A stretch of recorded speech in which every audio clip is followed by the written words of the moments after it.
everyone, it's Leon here with an as spoiler-free review of The Last of Us Left Behind DLC as I can do.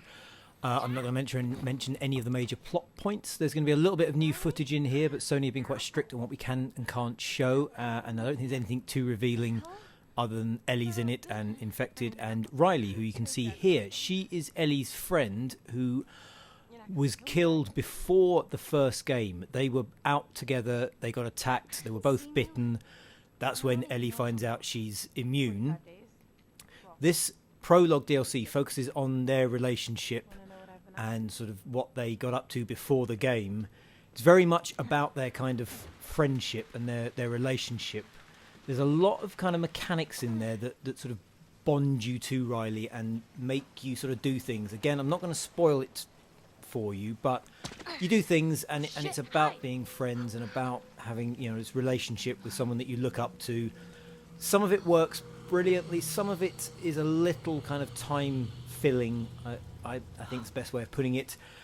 I mentioned time because the only thing that is against this DLC is the price. It is £12, $11.99 I believe, for maybe about 3 hours. Some people I know have played it on easy and finished it a lot quicker, but you're looking at just over 2.5 to 3 hours. So price to time is the biggest problem. But in terms of quality, I think this is excellent. In terms of their relationship and how these two friends kind of relate to each other and communicate, it does it very well, very intelligently. I think it does things that games haven't done before. It does an incredibly good job as well of making you forget that Riley is effectively a dead girl walking. It's, you know, her being dead is like established almost within the first few hours of the main game. So her fate is not in dispute, but you still get drawn into the bonding of these sort of two friends and how they kind of got to be where they were. Obviously the infected and scavengers are still an issue, so you're still creeping around. There's still that sense of stealth, of crafting materials. There's a greater leniency here. You get given a lot more bottles, a lot more rags. You're not sort of fighting to get as much out of the environment as you can. The violence is still there. The violence is still incredibly sort of brutal and over the top. Even more so, really, with Ellie using her flick knife to stab people.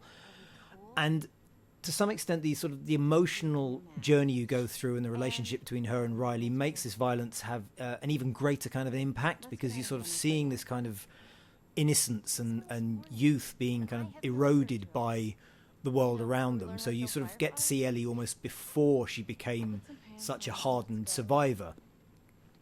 As I say, the length is the greatest issue. It is I spent about 3 hours, just short of that, but then I explored, I found all the things. If you were to rush through it, you could probably finish it a lot faster than that. So for £12, it's asking a lot, but narratively, I think it's excellent. It does stuff that other games don't do. It does stuff that films and books don't always get right. And I really think it shows what Naughty Dog can do. I really think it shows that they're sort of at the height of their powers in terms of sort of storytelling. It looks astonishing. The facial kind of animation and the environments look incredible. So it's just weighing up that cost against time. If you want to pay £12 to have maybe a 2.5 hour experience, then this is worth every penny. If not, think twice. But 9 out of 10, I thought it was amazing.